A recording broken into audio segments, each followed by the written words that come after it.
Good evening all, and welcome. Tonight, we're going to be going on a tour of the deep web, and learning about the horrific consequences that you will face if you decide to go in too deep. Be warned, these stories are not for the faint of heart, and are graphic and disturbing. You have been warned. In order to proceed safely through the deep web, I have invited Elder's Vault to help guide and narrate some of the stories today, so you're in for a real treat. What's more is once we're done here, he and I are going on a deep web exploration, so be sure to follow us over to his channel when this video is over and check out what the deep web is really like. But for now though, it's time to get comfortable and let the darkness take control.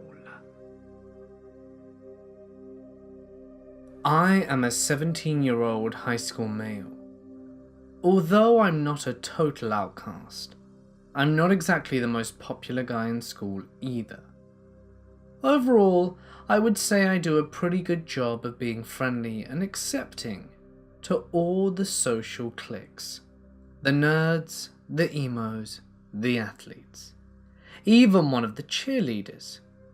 You name it, I'm a pretty versatile person socially speaking. That being said, I am somewhat of a loner, with very few close friends, and usually prefer to keep to myself. My reserved personality has caused me to spend a lot of time on the internet. It was about 6 months ago when I heard one of my few close associates mentioning something called the dark web. Or was it the deep web? I'm not really too concerned with the official name. Whatever it is, it's clearly an aspect of the World Wide Web that is far different from what you would typically find on the regular internet. At least, that's what I gathered from all the horror stories I kept hearing. He would describe things like crush porn, live executions, and all sorts of despicable acts that would make your stomach turn. For a while, I dismissed his stories as little more than attention grabbing. At best, I believed him to be grossly exaggerating what he was seeing. But eventually, my curiosity got the better of me, and I decided to check it out for myself. Looking back, I certainly wish I hadn't. I asked my friend how I could access this part of the web. Long story short, he hooked me up with a Tor browser and helped walk me through the whole arduous process of entering this strange uncharted territory. Once I was in, I was navigating through the deep web like a piece of cake. As it turned out, much of what he was described to me turned out to be true, as I discovered countless links to all kinds of violent videos, disgusting pornography, and hitman websites. None of it really caught my initial attention, and a few days later on a Sunday evening, I decided to log back into this place, purely out of boredom. As I began surfing through the deep web a second time, I came across a video called Cabin Torture, something I had missed the first time round. I'm ashamed to admit it, but I clicked on the link. As it turned out, it was a live event rather than a pre-recording. The video began with an unseen cameraman wandering seamlessly without aim through a dense forest at night, the only illumination coming from a large flashlight he was holding. For several minutes, I heard the consistent sound of owls hooting, coyotes howling, and the crunching sounds of sticks on the ground as the cameraman trampled over them. Finally, after what seemed like an eternity, he arrived at his destination, a nice quaint little cabin. He walked around the back of the cabin and shone the light on through a window. I could make out a large bed with a man and woman sleeping peacefully side by side, before the cameraman walked around and advanced towards the door.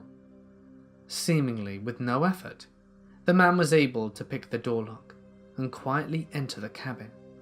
The flashlight continued to serve as the only illumination as he made his way through the living room, down a dark hallway, and into the couple's bedroom, which of course the door was wide open. The man entered the room and shone the flashlight directly on the husband's face, apparently wanting to awaken him, and he got his wish. "Who the hell are you?" But the husband was cut off as the intruder smacked him very hard with some kind of blunt instrument, which knocked him out cold. This caused the wife to wake up and begin screaming loud enough to wake the dead. She was also a receiver of a blowout knock to the head. I hoped for their sakes the head blow would have been enough to kill them and spare them from the agony of a far more painful death. But it wasn't to be. The intruder turned on the lamps in their rooms and began the process of tying both of them up, the husband to a chair in the corner and the wife to the bedpost, each by her arms and legs. What I saw next was nothing short of traumatizing.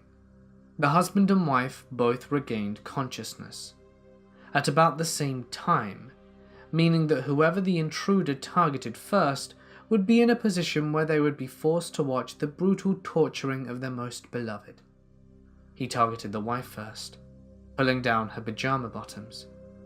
I then saw him pull out a huge butcher knife from his backpack and proceeded to insert it into her vagina. I cringed in absolute disgust as he rhythmically began to thrust the knife in and out of her while she screamed at the top of her lungs, and the bedsheets became drenched in her blood. Her sobbing was utterly heartbreaking, and that wasn't even the most despicable part of it. No. The worst was when he panned the camera down to show that he was touching himself. What kind of sick bastard do you have to be to derive pleasure from this sort of thing? When he climaxed, he forced his junk into the woman's mouth and forced her to swallow. But he didn't kill her yet. He then turned his sights to the husband, who was still struggling with the rope binding him. The intruder slightly pulled down the husband's pajamas to expose his endowment, and in no time, he used the knife to slice everything off, leading to a muffled scream underneath the gag around his mouth, and for pleas and mercy from his still living wife. That wasn't enough to satisfy this monster's bloodlust, though. He plunged the knife deep into the man's belly and sliced it in real good, spilling out the man's entrails onto the floor, and finally stabbing the man straight through the heart, leaving him to die. The wife begged the intruder to let her go, but he was having none of it. He pulled out a .22 caliber pistol from his pocket, pointed it straight at her head, and blew her brains out. At that point, the video feed cut off and a message read, "Thanks for watching," flashed across my screen. I sat there utterly stunned and motionless, not knowing how to process what I had just seen.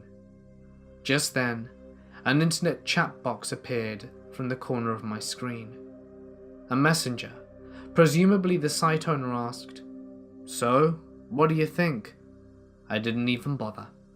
I shut off my laptop, took it out the back, and smashed it to pieces with my father's sledgehammer. Afterwards, I retreated back to my bedroom and cried like a baby.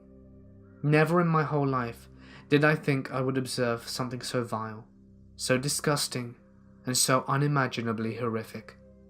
I don't know if those psychos will track me down. I don't know if I could ever open up to my parents or friends about what I saw. All I know is that I will never access the deep web again.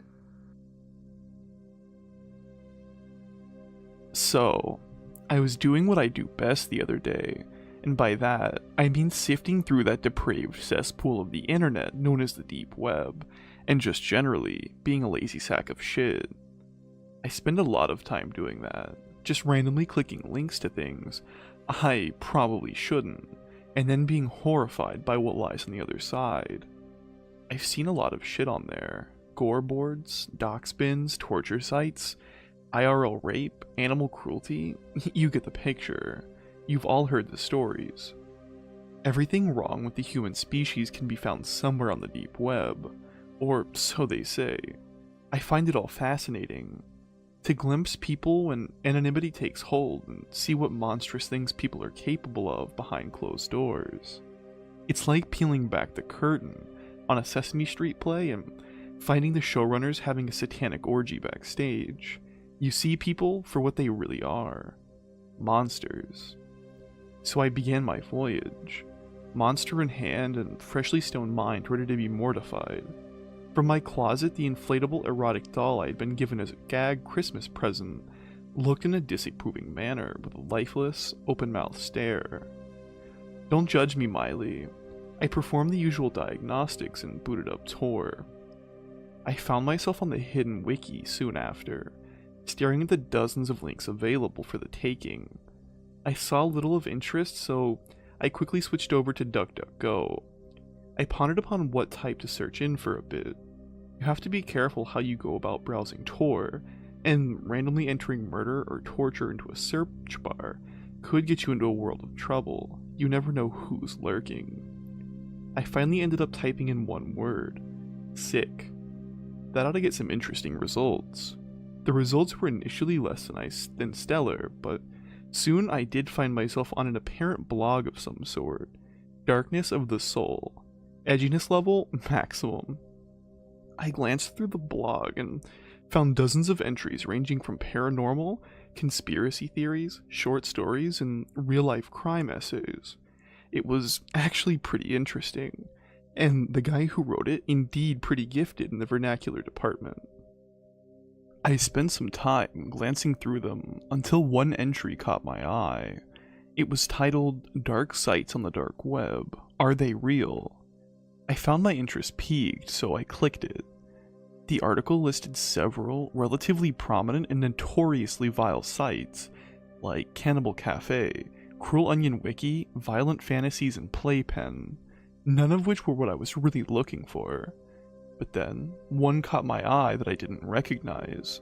It was listed only as The Site with No Name.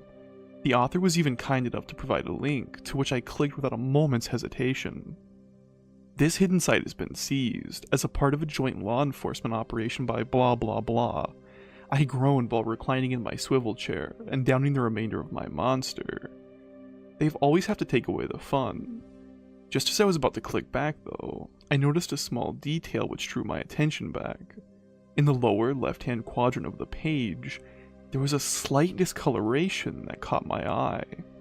I've seen that same message hundreds of times, but this one looked different. On a whim, I highlighted the section with my mouse. Just as I had suspected, a series of text lit up with strands of numbers. The numbers just looked like gibberish at first, but on a closer inspection, I noticed a single Russian word. Voiti. Translation, enter. Luckily for me, I speak a bit of Russian, so I recognized the phrase right away. I hovered the cursor over the word and watched as the pointer shifted to indicate a hidden link. Clever, hiding behind a smokescreen like that. That's a first for me, so I clicked it. The page loaded for a while before finally opening to a new page. It was black with red font and, much as the article suggested, had no title on top of the page. It appeared to just be another catalog site. There was actually very little of substance anywhere on the page, just random links with no real indication as to where they may lead. I clicked several of the links, but all of them turned out to be dead. Well, except for one, that is, which opened to a disgusting image of a woman shitting on a guy's face. I nearly vomited at the sight of it. I have a pretty strong stomach when it comes to gore and violence, but poop is my kryptonite. Why would someone allow someone else to defecate on them, I will never understand.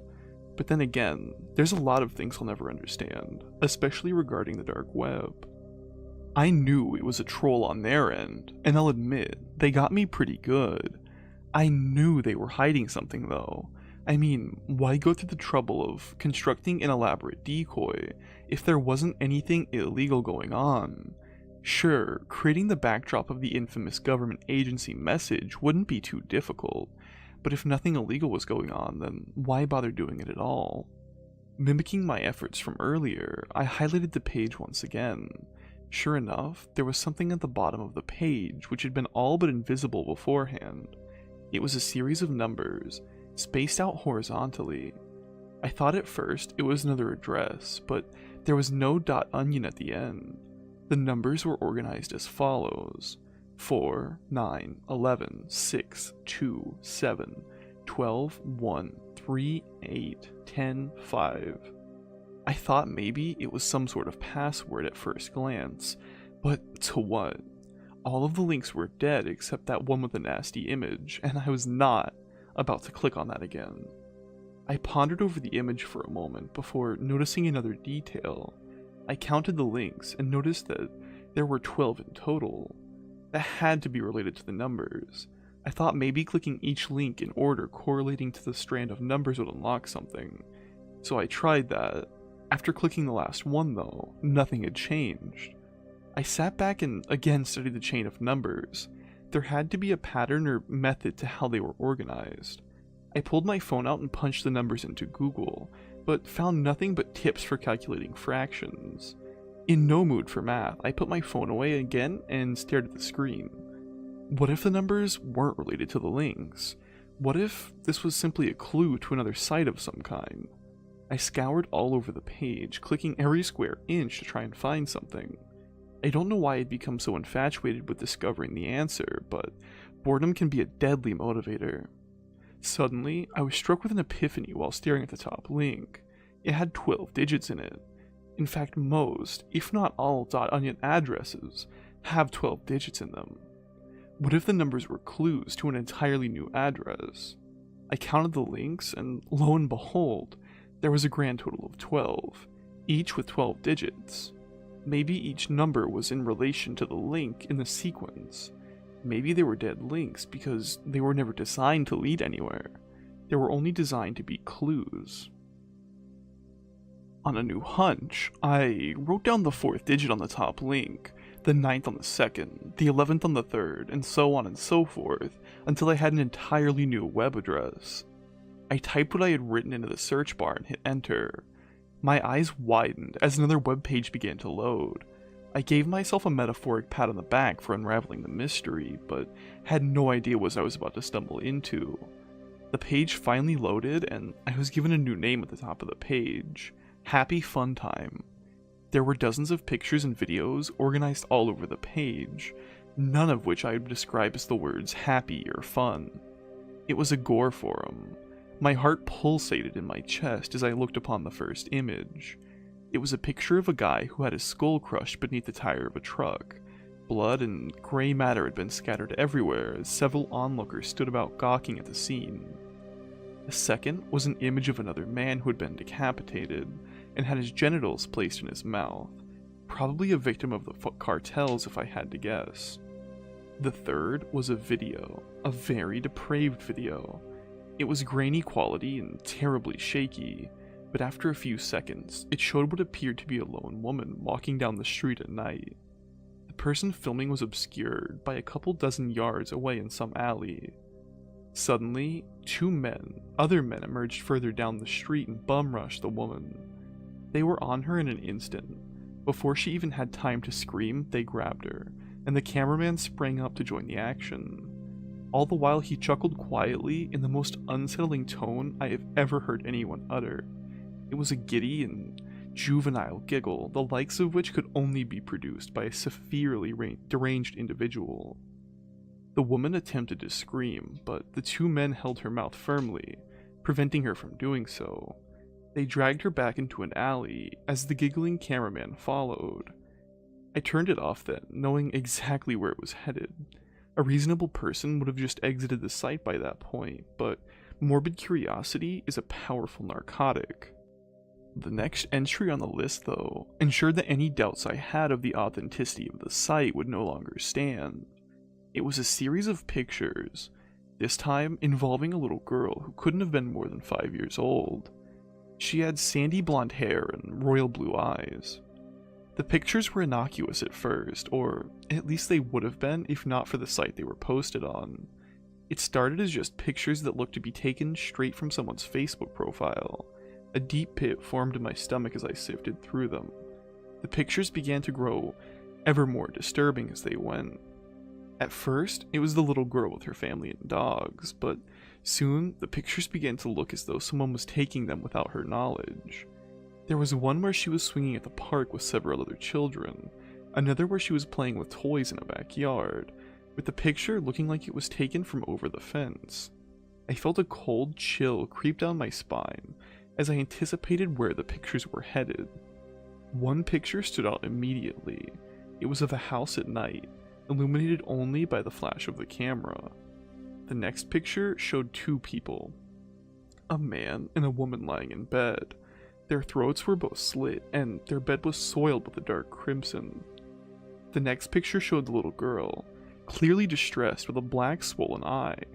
The reminder of the pictures went on to show the unknown cameraman take her and do terrible things to her. I won't even dignify his actions by putting them to paper. Some things are just better off forgotten entirely. Needless to say, it was the most goddamn disgusting thing I've ever seen. As horrible as the images were, the comments may have almost been on par.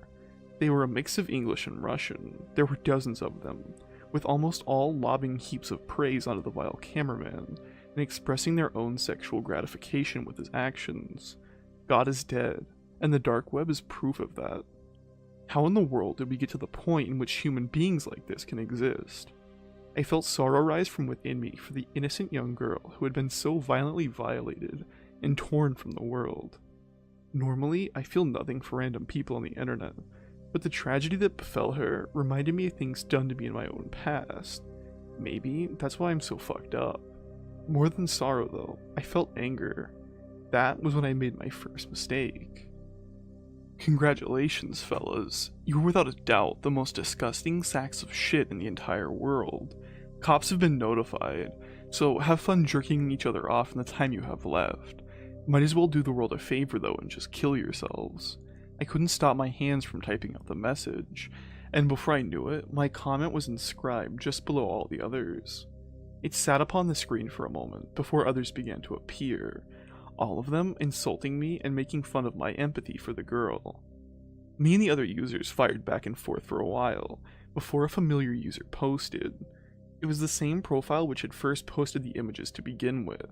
His first post confused me, as it was only a set of numbers with intermittent periods. I glanced at the comment before a horrible realization took hold. It was an IP address. My IP address. Before I could react, he followed up with my full name, address, and social security number. I froze, unable to figure out how he would track me. It was then that I discovered my second mistake. Like an idiot, I had neglected to activate Tails. They had traced me, son of a bitch. Thanks for stopping by, friend. I'll see you soon. Then you will get a whole new episode on the site starring you. His words sent chills down my spine. I stared at the screen, dumbfounded, and without a clue how to proceed. Not content with two mistakes, and apparently with a secret lust for self-endangerment and masochism, I made a third one. Fuck off, I posted in the comment and quickly shut down the Tor browser and closed down my laptop. I thought about the events that had just transpired and somehow just ended up laughing them off. After all, there was no way that bastard's going to go through the trouble of tracking me down. People say shit online all the time, but they never act on it. It's all just empty threats. Either way though, I had some preparation to take care of.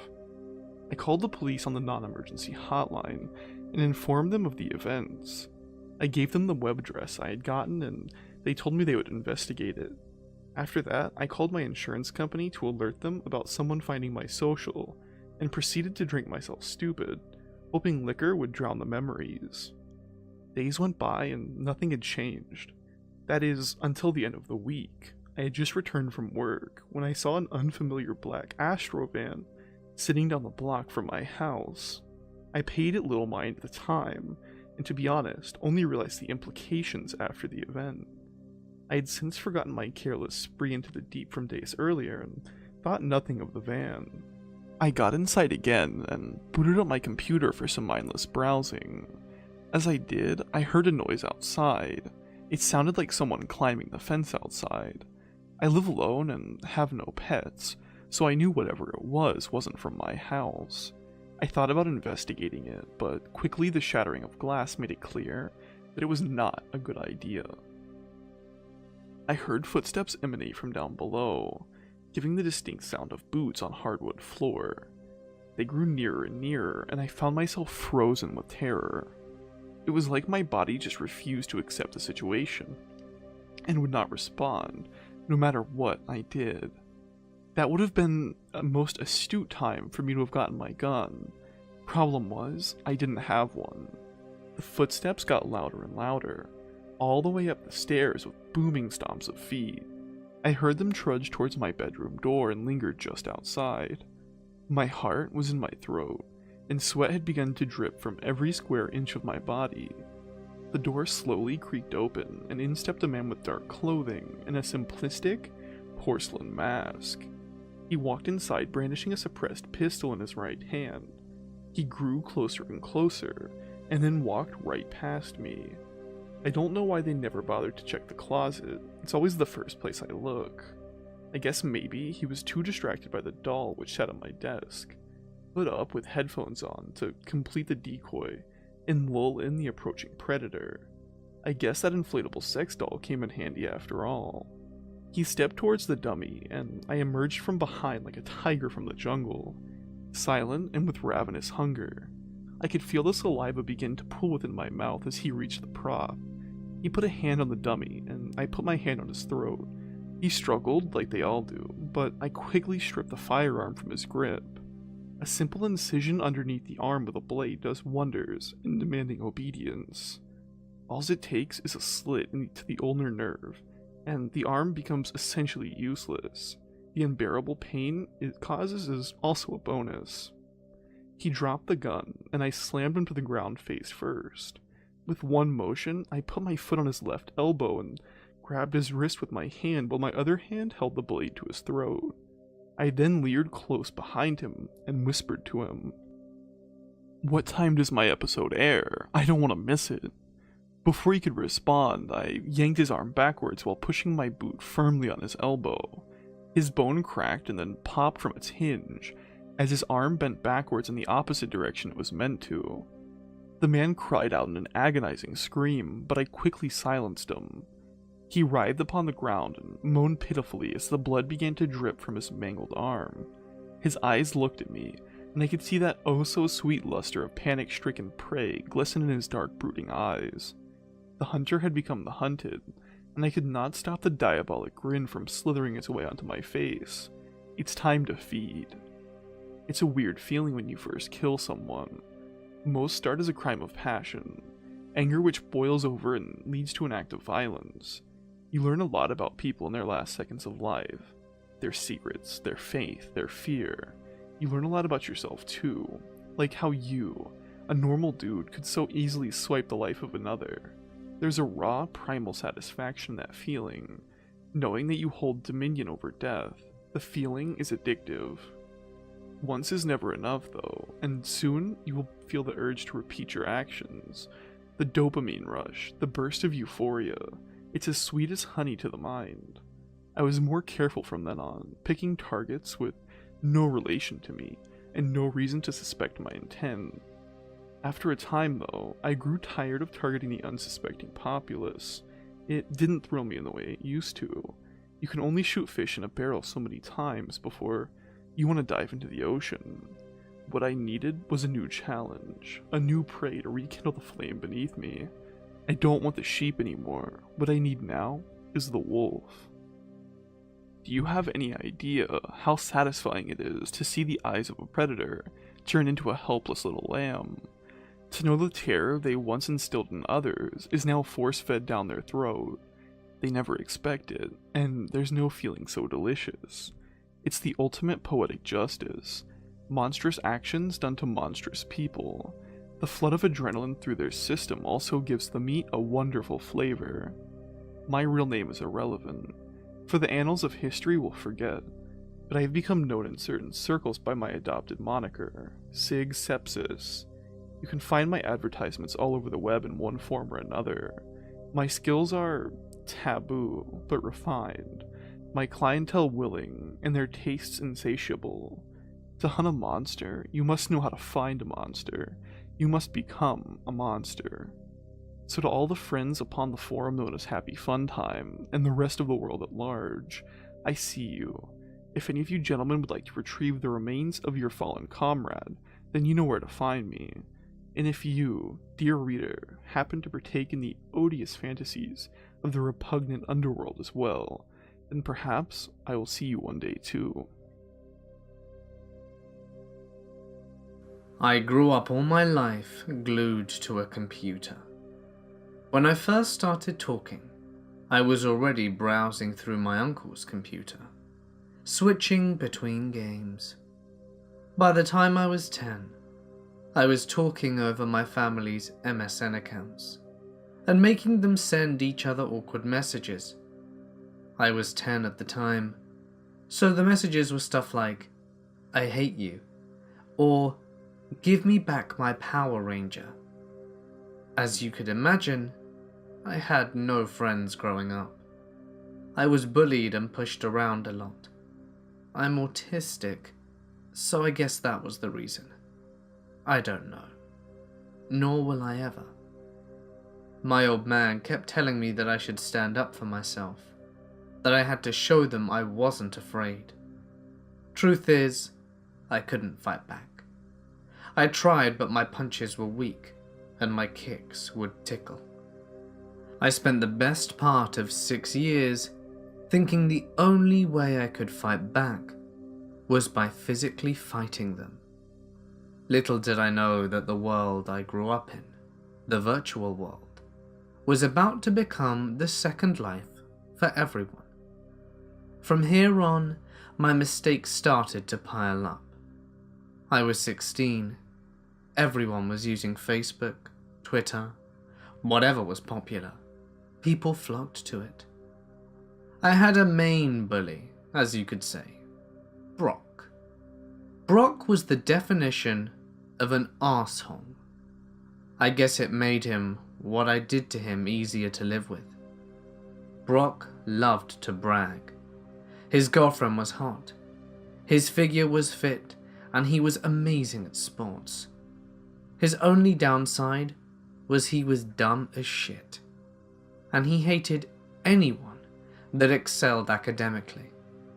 Surprise, surprise, I was a smartass. I was incredibly good at problem solving. I guess that was the upside to my autism. He hated that, and proceeded to make my life a living hell. I tried fighting back again, using my weak body, forgetting my strongest weapon was my mind.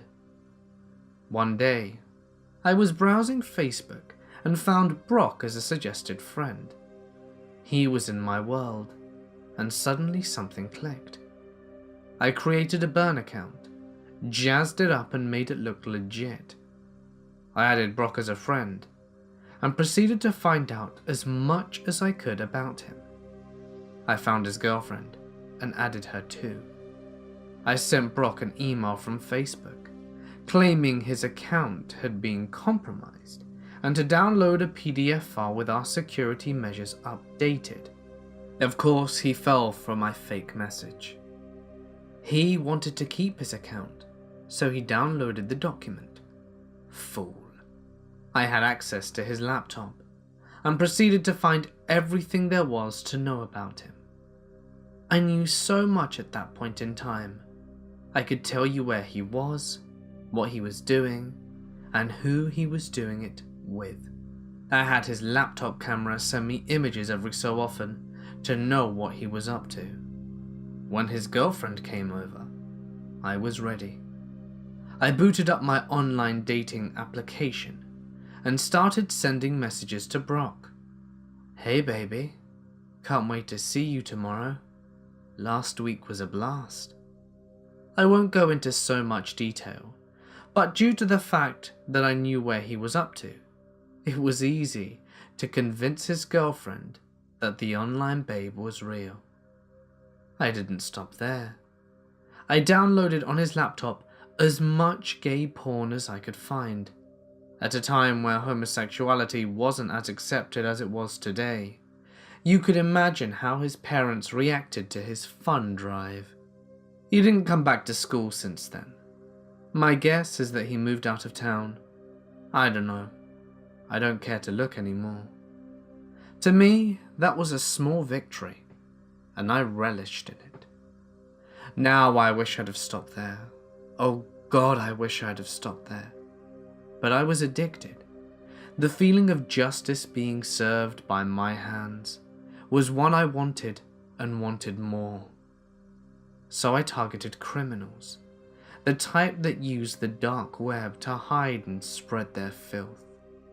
For 4 years straight, I was a pain in their asses. I was on the deep web outing pedophiles, rapists, heavy drug dealers, you name it. If they were online, I would make their lives a living hell. I thought I was being smart. I thought I was hiding myself pretty effectively. But shit, something was following me every step of the way, and it would soon tell me.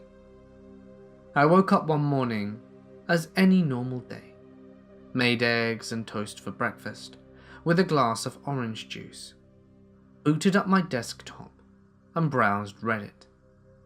The usual was on. Guys complaining that something was overpowered, something was underpowered. The game designers weren't listening. The usual morning chuckle. Then I heard a ping. The Facebook Messenger notification sound. Funny. I didn't open Facebook yet. Maybe I did and I forgot. Would it make sense as I rarely open Facebook? It was odd, but not enough to sound any major alarms. A message from someone I don't know. Hey Danny, what's the weather like in Japan? What the hell? Weather in Japan? I'm on the other side of the world. The name read James Puckerson. On my other monitor, I started to go through his profile, trying to find any mutual friends, someone I met at a party or something. I responded with, sunny I hope. Anyone who knows me knows I hate the rain.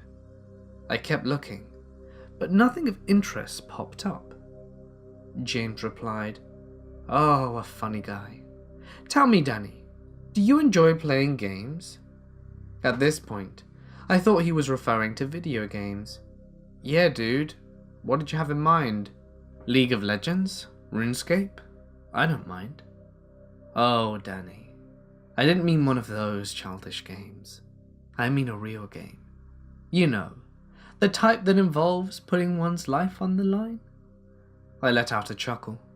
Someone probably hacked my Facebook account, added this weird-ass account and is now trolling me.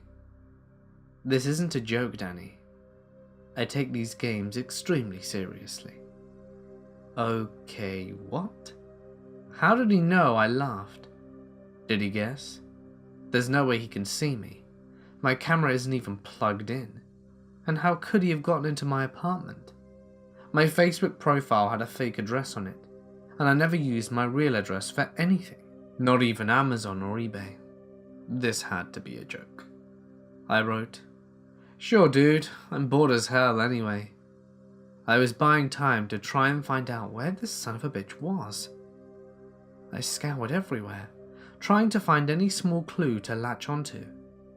I found something, and kept going and looking into it more, eventually leading me up to an address. When I looked at the address, I froze. I could feel my blood draining from my face. It was my address.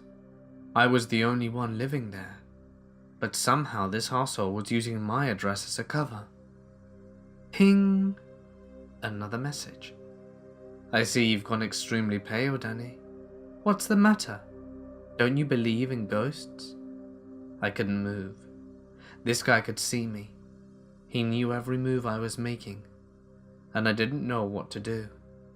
Do I run away and burn everything down? Fry my hard drives and shred my motherboard? What the hell's going on? Ring ring, Danny. My phone started to ring, but it wasn't James. The caller ID read, Mum. I pick up. I hesitate to speak. I can't show my mum. I'm afraid that she'd worry. So I tried to act cool. Hey Mum, everything alright? What I heard next made me drop my phone in horror. It made me realize this shit was real, and this wasn't a joke. A voice obviously modulated to hide the identity of the caller, but the threat was real, and I knew who it was. Hey Danny, what's the weather like in Japan? I stood frozen in horror. Panic swept over my body, and thoughts flooded my mind. What happened to my mother? Is she okay? What is this son of a bitch doing with her phone? I knew I had to calm down. Something didn't seem right. I picked up the phone and looked at the caller ID. It said Mum, no number. Shit, how could I be so stupid? He was just masking his caller ID. He must be trying to throw me off balance. I'll play along. There must be something I'm missing. Well, what are you doing with my mum's phone? Where is she? Is she okay? A laugh came from the other end. A deep, distinguished laugh. I decided to record the call. Maybe I can play around with the recording to find this caller's real voice. It may not be much, but this asshole knows where I live, and probably who my parents are. Then he starts talking. Danny, Danny, Danny. The safety of your mother depends on the outcome of our little game. I told you one's life is on the line, but I should have elaborated and said it shouldn't necessarily be the player's life. So are you ready to play? At this point I had a thought. How can James see me? I have no cameras connected to the Wi-Fi. My desktop camera is disconnected, and I ripped out my laptop camera when I got the damn thing. Another option would be he broke into my apartment and installed cameras when I was out. But why would he risk getting caught like that? I may have cameras at home and catch him doing it. No, he must be using one of my devices. Doesn't seem like I have a choice, James. Let's play. I braced myself for what he would say. We've all watched those horror movies. These games weren't exactly Mario Kart sort of level. Suddenly, I knew. I wanted to throw myself from my apartment for how stupid I'd been. In my hand, I held the single device that had a camera and was connected to my Wi-Fi. My bloody phone. I didn't want to jump to the conclusion that it was the only camera that was being used, so I decided to test it. Before I could do anything, he begins to speak. Well, well, well, Danny. I must say you've got balls. Most guys would have started to cry or beg me to stop. This will most certainly be fun. I had had enough of this shit. I started to test my theory.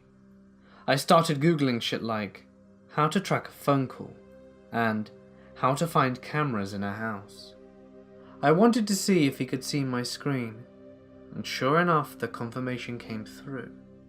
Oh, Danny, it's cute you're still trying to fight back, but I can assure you, you will not be able to track this call, and you will not find out how I can see you. Challenge accepted, dickhead. I angle my phone away from my bag and take out a USB dongle. If this asshole is on my Wi-Fi, I'm gonna make him think he's controlling all of my devices. I look for my laptop, whilst trying to make as little noise as possible, and again, angling the phone away from what I'm doing. I find the laptop, boot it up, and plug in the dongle. Yeah, well, I'm one tough son of a bitch. So when we playing, James? And do go over the rules properly, yeah? I like to whoop your ass playing with your rules, dipshit. My strategy was to show no fear. In truth, I was terrified. But I knew the instant he smelled fear, he would have total control over me. And I'd mess up and forget basic stuff like I had when this shit show first started. My laptop finished booting up. Excellent. I knew this guy was using my network somehow, so I decided to hack my own network and see how he got in. Maybe he left something behind. The rules are simple, Danny. You wanted to play judge, jury, and executioner.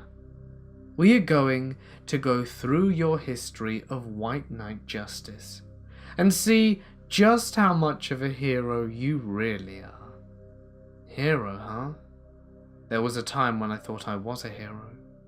Maybe it was when I made a child molester end his own life. I told myself I was a hero because he wouldn't hurt another child. In truth, was I a murderer? Was this my past coming to haunt me? No time to think about it. It wasn't just my life on the line here.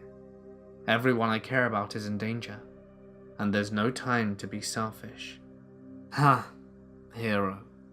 That's cute, James, but I've always known I was the devil. A necessary evil. But sure, let's walk down memory lane.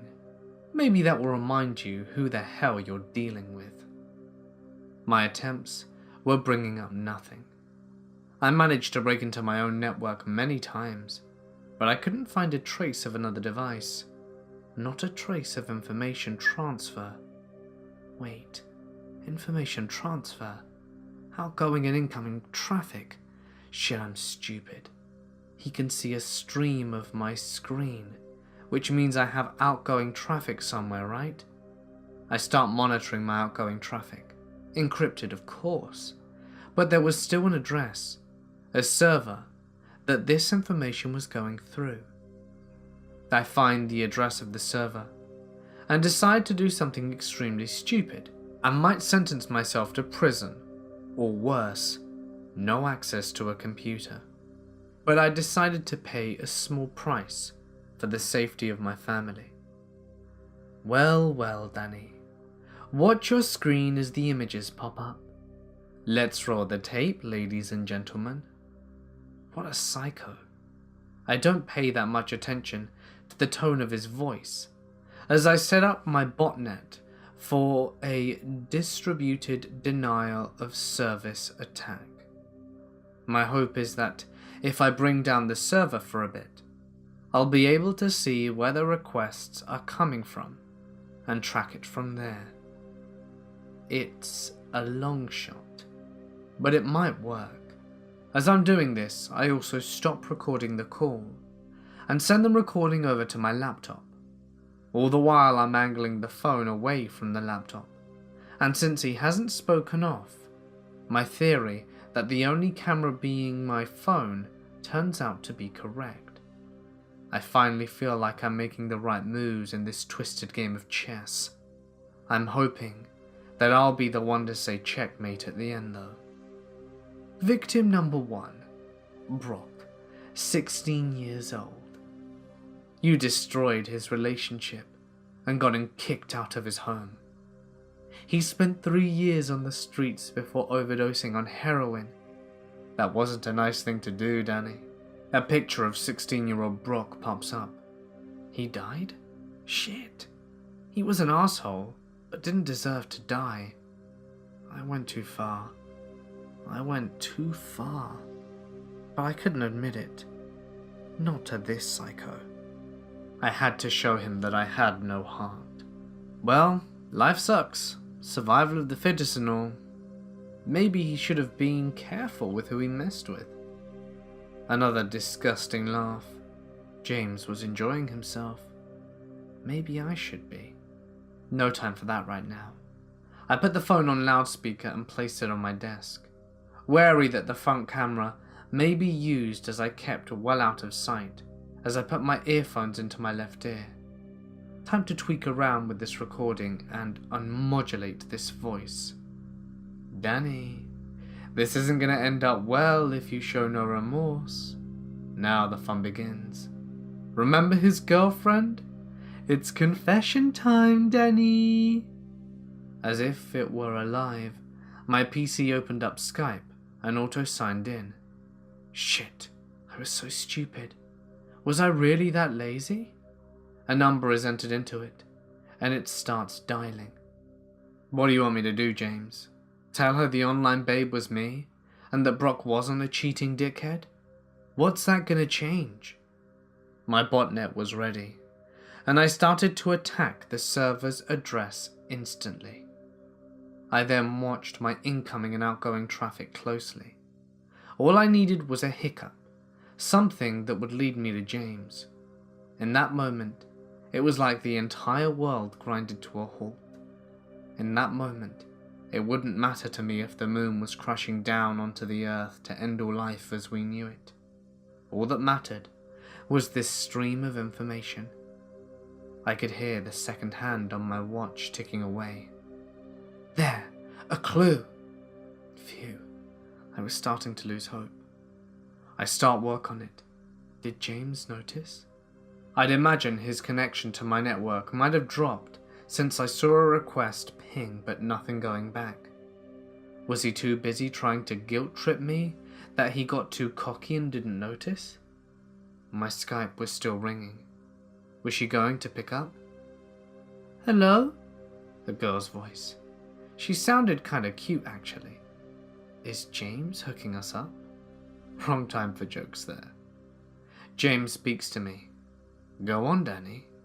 Answer her. Tell her your name and what you did to Brock. I decide to play along. True, he didn't call me from my mum's number, but that doesn't mean he still can't hurt her. Liz? It's Daniel Kurt. We went to school together with Brock. There was a pause.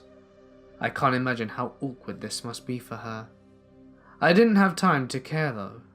I ran a search on the address, and whilst that was going on, I continued tweaking with the recording. Danny? That loony kid that used to get beaten up all the time. Ah, what a bitch. Hooking us up my ass.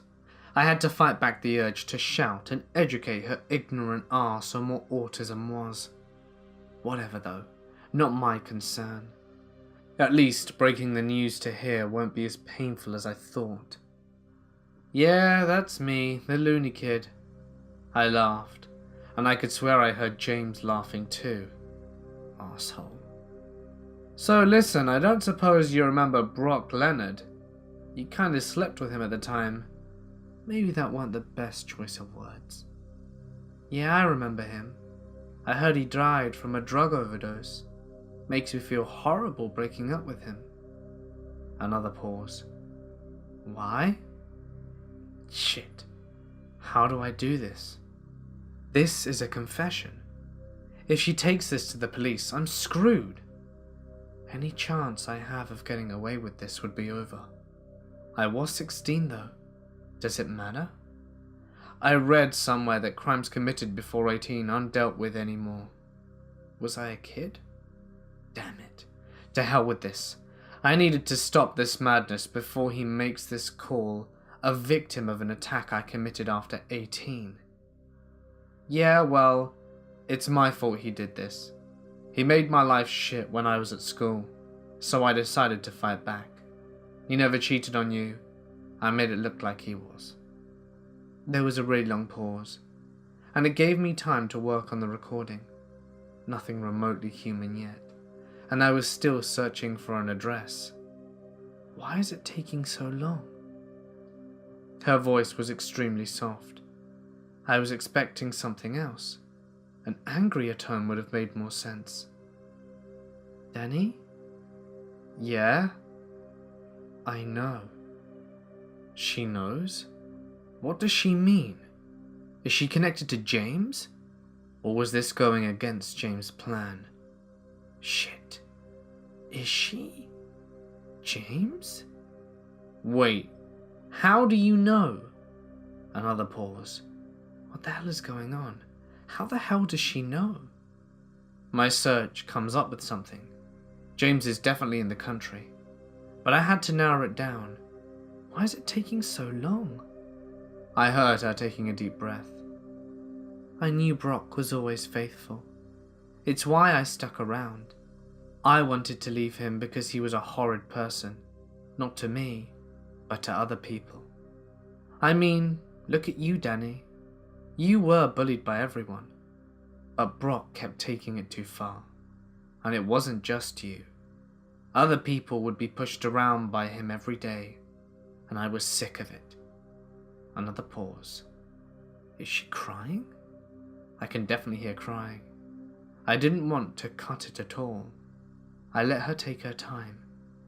And after a few seconds, she continued. I guess I was looking for a way out. And seeing this girl that Brock was supposedly cheating on me with was my ticket. I knew he was faithful, but I had to take this chance and end the relationship there.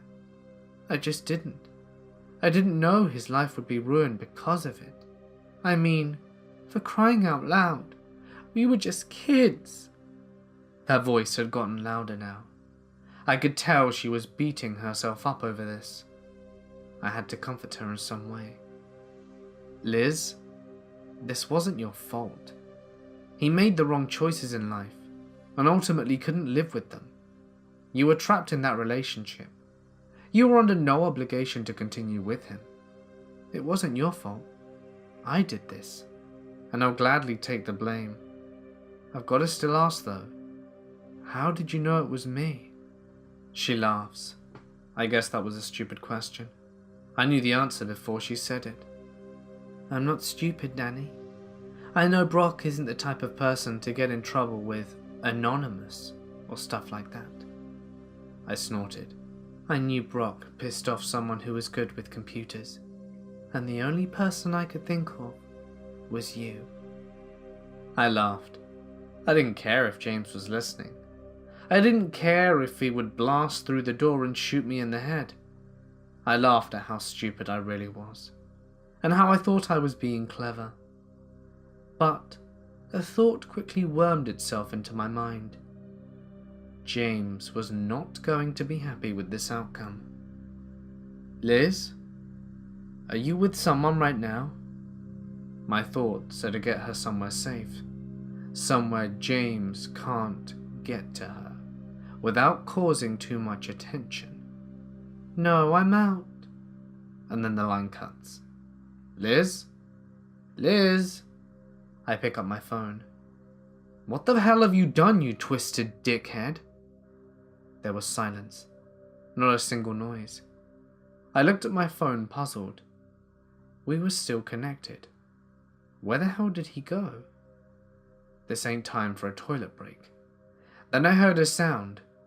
He's still there, and he starts to speak. His voice changed, not modulated into something else, but his tone. He wasn't happy. Homo sapiens. An intriguing species. They never do things the way you accept them to. I hear a sigh. She will be dealt with soon. For now, though, let's continue our trip down memory lane. Oh my god, he's going to kill her.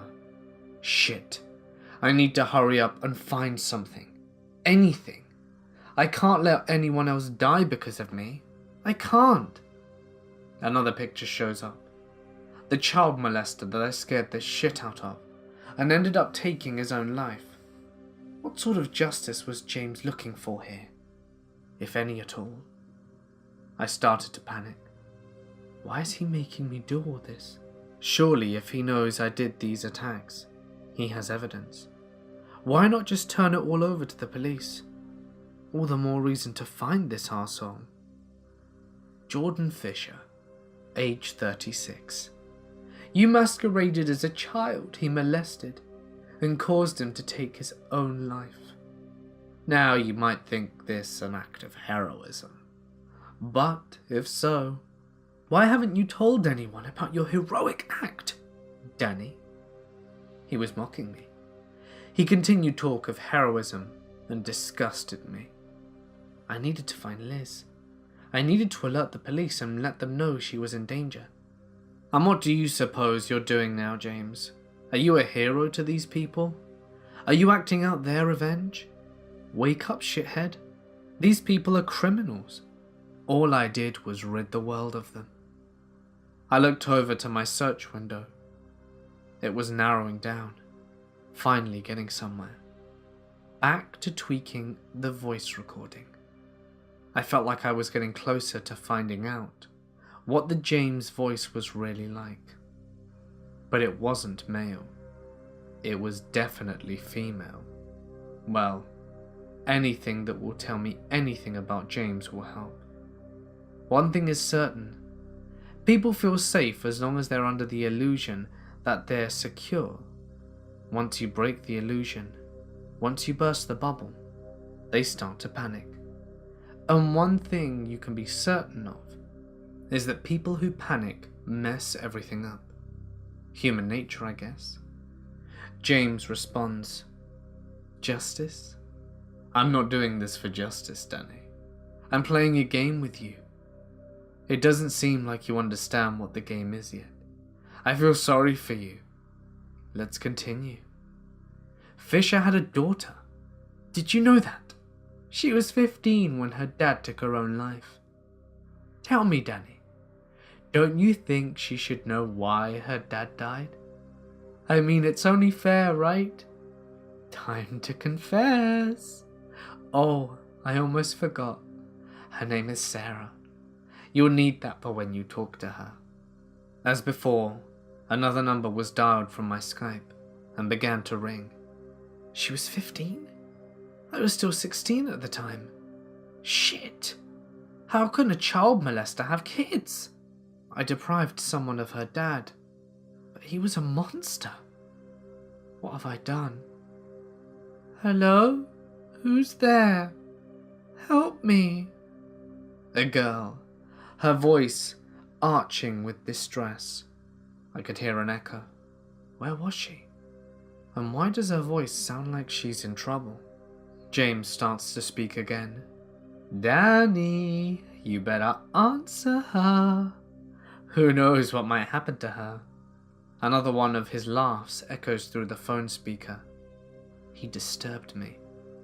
I guess I had no choice. Sarah, are you okay? What's going on? I thought it'd be best to check if she was alright first, before confessing to my crime. Chivalry and that bullshit. I don't know. I think I'm okay. I can't feel my legs. Her breathing rate started to increase. Who are you?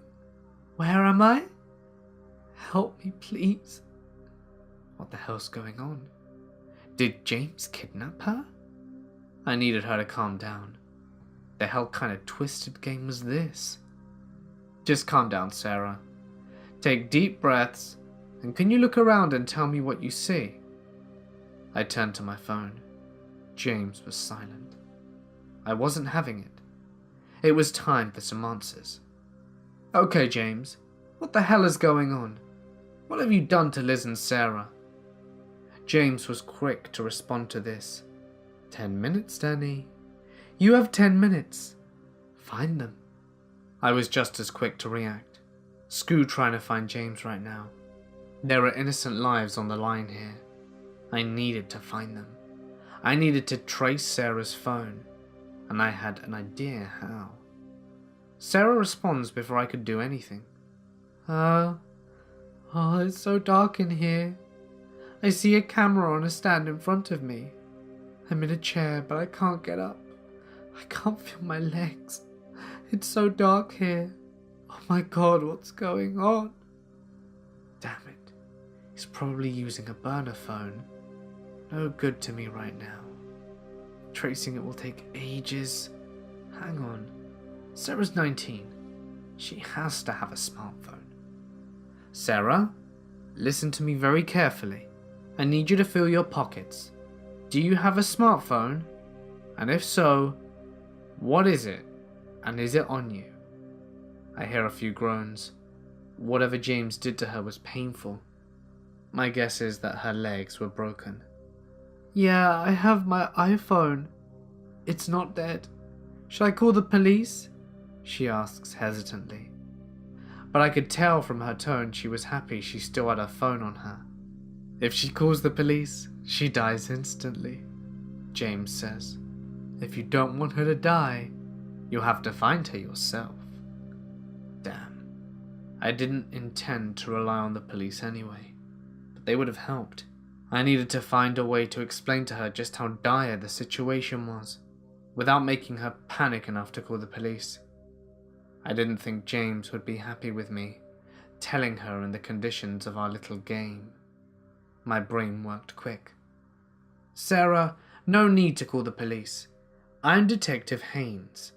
I've been looking out for you, as you've been missing for a while. Now I need you to tell me what your iCloud username and password is. I'll track you using Find My iPhone. I tried to keep my voice down and calm in order not to induce panic.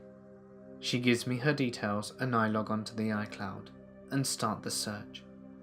Within a matter of seconds, it shows the location on the phone. It's not far from here. 5-minute walk? Got her location, James. Now let her go, I say. Another laugh. How the hell can someone enjoy this? Oh, Danny. I didn't ask you to give her location. I asked you to find her. Run, Danny. But take your phone with you. We still have a lot to chat about. It dawned on me. So why was she so close? And why did it give me such a long time frame for such an easy task? I had to physically find her. I dropped everything and ran. Before I left the apartment, I grabbed a small kitchen knife and wrapped it in a towel. I might need it, although I doubt I'll be able to do jack shit if a real threat shows itself. I run to the address as fast as I possibly could. I rarely exercised, and when I reached the address, I felt like dying. I saw a large building in front of me, at least 7 stories high. There were no bells to ring, so I banged the door as hard as I could. No reply. I didn't have time to waste. I tried to find a weak spot in the door. It was so old that it wasn't too hard. Remember how I didn't exercise? Well, try bursting down a door when you struggle to open a jar of honey. I looked around for something to use. There were a couple of bricks laying around. I grabbed one and threw it at the door, hoping there isn't anyone on the other side, but the brick just bounced off. I take it and start hitting the hinges of the door, and after a few swings, it finally lets loose. 1 hinge down, and no time to celebrate. And I kept hammering until it finally broke loose. Sarah, are you in here? Can you hear me? I run inside and look around hastily. There must have been 20 or so rooms in the building. I didn't have time to look through each one. Help, I'm here, help me please. That's Sarah. I run to where I hear her voice. Sarah, I'm here. Keep talking to me, I'm coming. Detective, I'm over here. Be careful, there's someone else here. I stop outside the door. Is James here? Would he risk exposing his identity like this?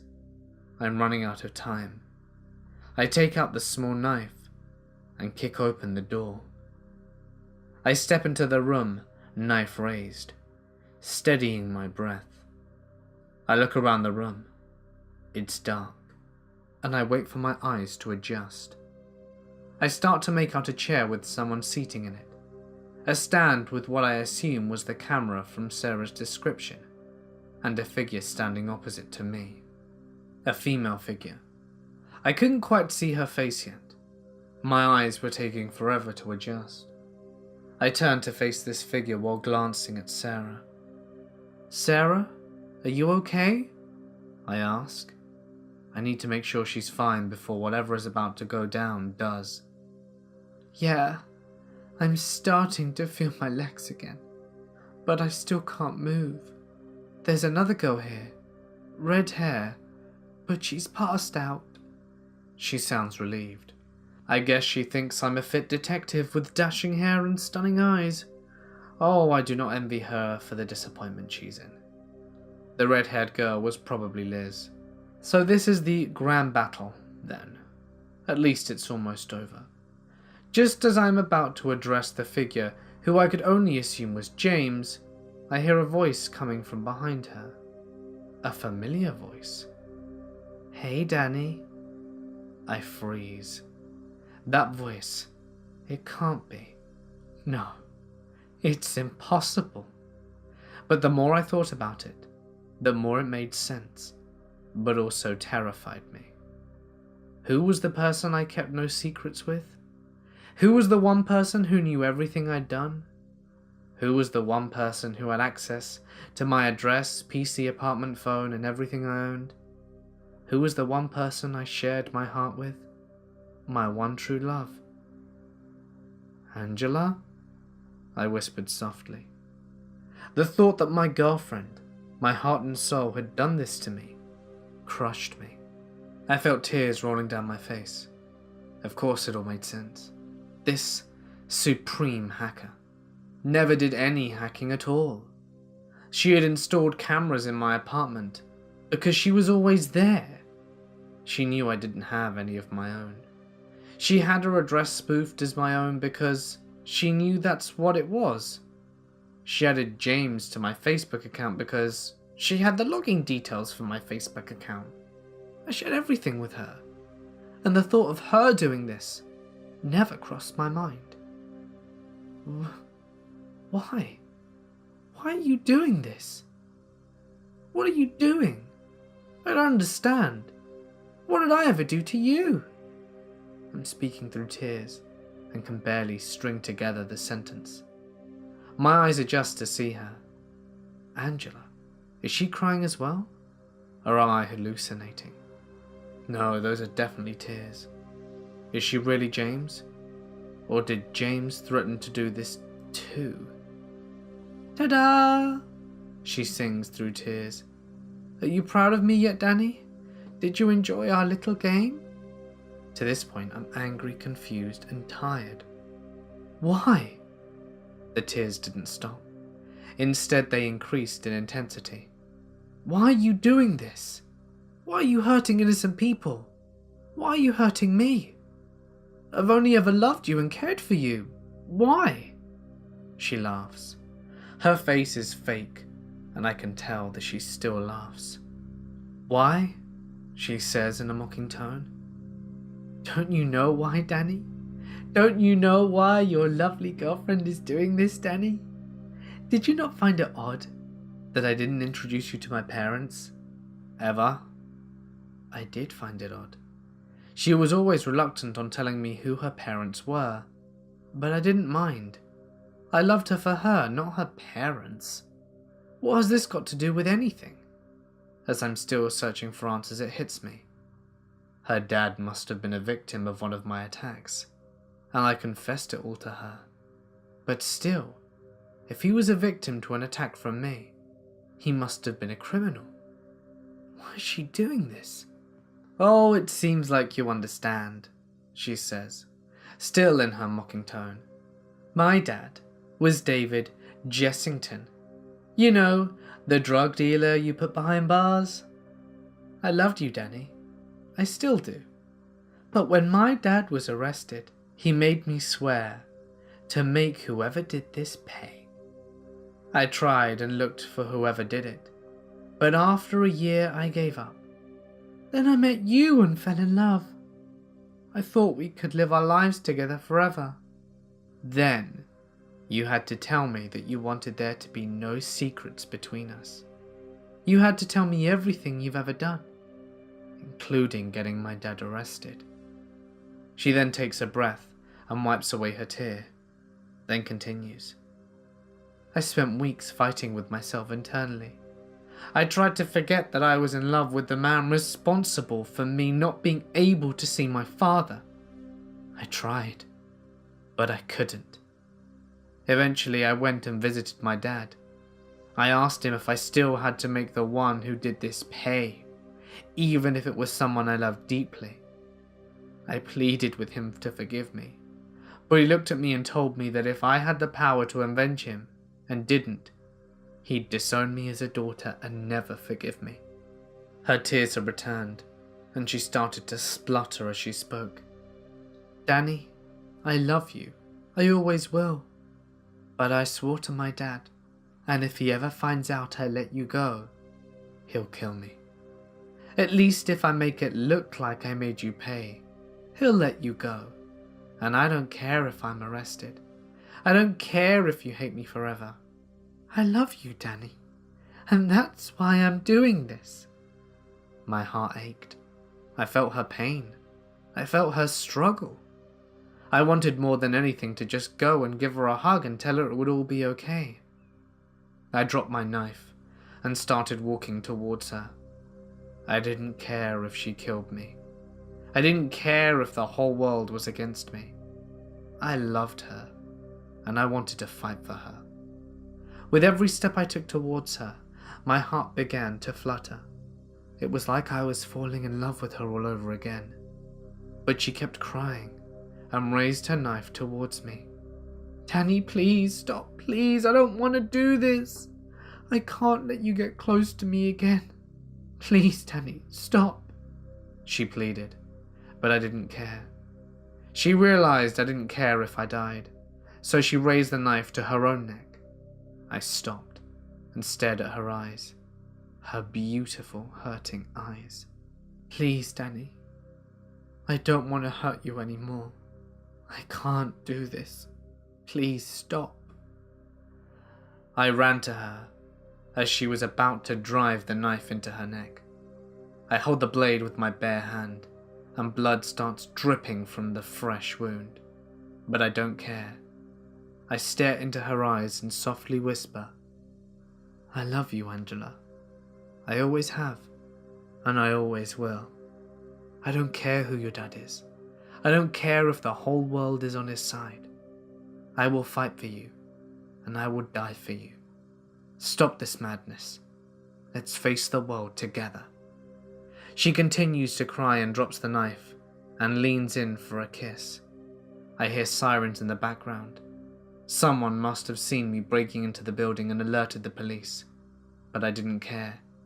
I was in my own world, with the other half of my heart. What happened next was a blur. First it was the police, then it was an ambulance. Angela and I were arrested, but thanks to the witness reports by Liz and Sarah, I was released immediately. I attended Angela's hearing, and she looked happy to see me there. Her sentence wasn't too long, less than her father's, but I didn't care. I promised her I'd fight with her until the end, and I meant every word. I kept visiting her. Every time I'd get a chance, each visit with a new gift. Each visit with more stories to tell each other. She'll be out one day, and I will always be there for her. And once she does, we'll move away. I'm working hard, taking every shift I can, earning every penny. I won't hack ever again. I won't ever take justice into my own hands again. Because even though I may have helped someone, I have also hurt another. And maybe they deserve it. Maybe what I did was right, but I am not justice. I have no right to claim to be. I have made some mistakes in the past, and maybe James was my justice. For now though, I know what I must do, and I have my heart set on the path I have chosen. Maybe I made the wrong decision. Maybe I should have let her die and continued my vigilante run. Maybe there is a place far enough away for us to run to, where her father can't find us. But I don't care. My fight isn't over. It's only just begun. July 1st, 2018. A face is staring into the camera. Sandy hair, mid-20s, male, somewhat reminiscent of a squirrel in his rapid mannerisms. The big day is finally here. This is our first time testing out our new spider bot on the dark web, and we're both pretty excited. We've only got a week left to iron out the bugs before Kevin has to defend his thesis, but I don't anticipate any problems. Kevin is nervous as hell, but The kid's an absolute genius.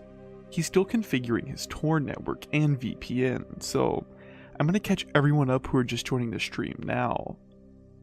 Typical web crawlers haven't been able to explore the dark web because they can't index specific inputs like forms or authentication passphrases.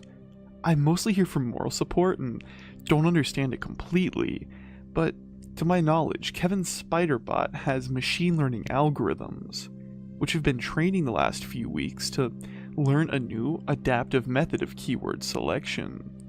You hear that derisive snort at my oversimplification? Yeah, that's Kevin. Say hello, Kevin. Shut up, Brian. Whatever, fuck you too, man. Based on the training results, we should be able to index a couple thousand pages a day. Google only reaches 16% of all available websites, so that means it's going to take us approximately forever to get through it with all our current computing power. This is just a proof of concept, though. All we're using at the moment is Kevin's old laptop that his dog Crinkles practically smashed. The power cord was stretched across the room, and this little bulldog comes barreling right through. Hold on, it looks like we're good to go. If all goes well, then in a couple of months, you're gonna start reading about how the dark web ceased to exist because of our little spider. I'm gonna end the stream now to let it get started, but join us again tomorrow to explore all the cool stuff we found. July 3rd, 2018. The sandy-haired man is back. There are bags under his eyes, but he's enthusiastic as ever. Hey guys, it's me again. Sorry for the delay, but we hit an unexpected bump. Spider was doing great and had already logged a few hundred sites when it abruptly stopped with this weird error. It keeps telling us that it's already indexed everything. Kevin is able to manually direct to keep finding new sites, but as soon as it's automated, it just says finished again. Kevin is practically ripping his hair out, but it's not like this has been a complete waste of time. We did discover a brand new, never before seen color that I'm pretty sure didn't used to exist. All Kevin had to do was put on a white t-shirt a week ago, then eat nothing but barbecue chicken wings and sweat out the sauce. Anyway, Brian rambles, it looks like we might still be a while, so... Got it. I don't understand it, but I've got it. Well, whip me red and call me applesauce, because it looks like we're back in business. What? That's not a saying. Nobody says that. Kevin. You've got to get out more. People are saying stuff like that all the time, so what was the holdup?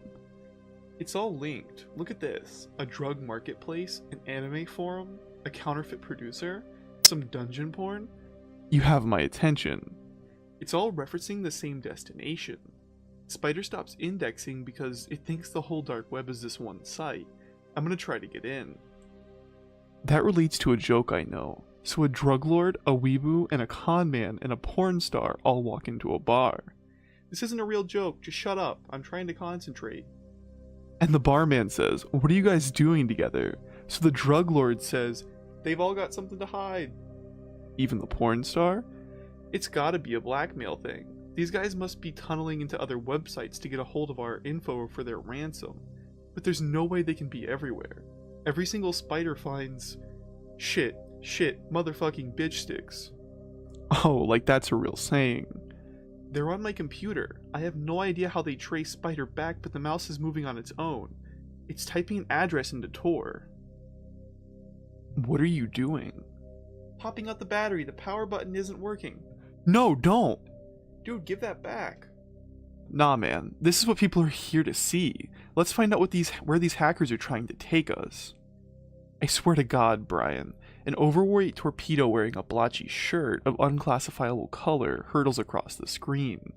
The streamer's chair tips over and both men go down. The laptop is left in front of the camera where a long line of seemingly random letters and symbols are typing themselves into the address bar of a Tor browser. This website loads. A countdown timer starting at 15 minutes begins to tick down.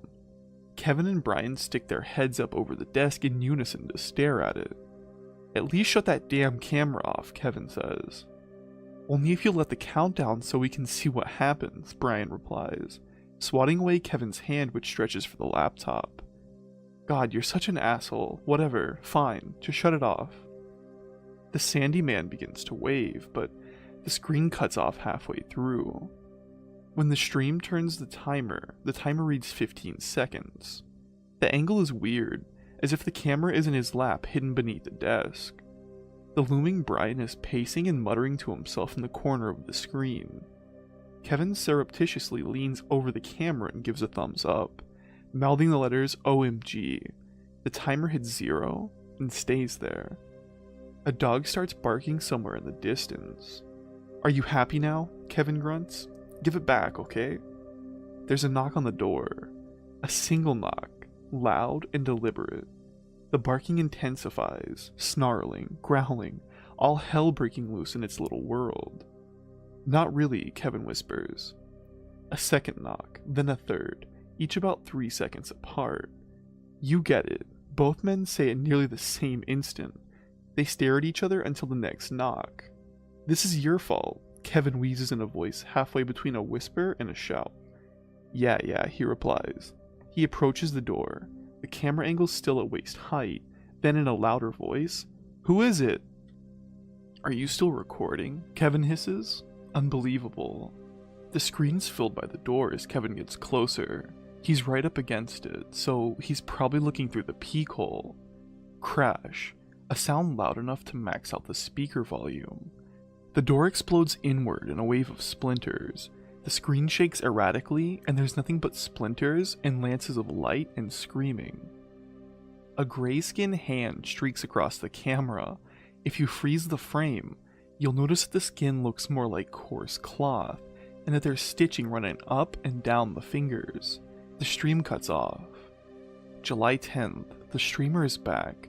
His face seems paler. His skin's breaking out and his hair hangs in greasy strings around his face. He's sitting in a bare table in a concrete room. The lights are dim, but there's a large man standing in the back of his room. His hands are folded motionlessly in front of him. Yeah, hi guys. This might be my last broadcast for a while." He glances back at the figure in the corner, but there's no movement. Back to the camera. "Kevin's okay.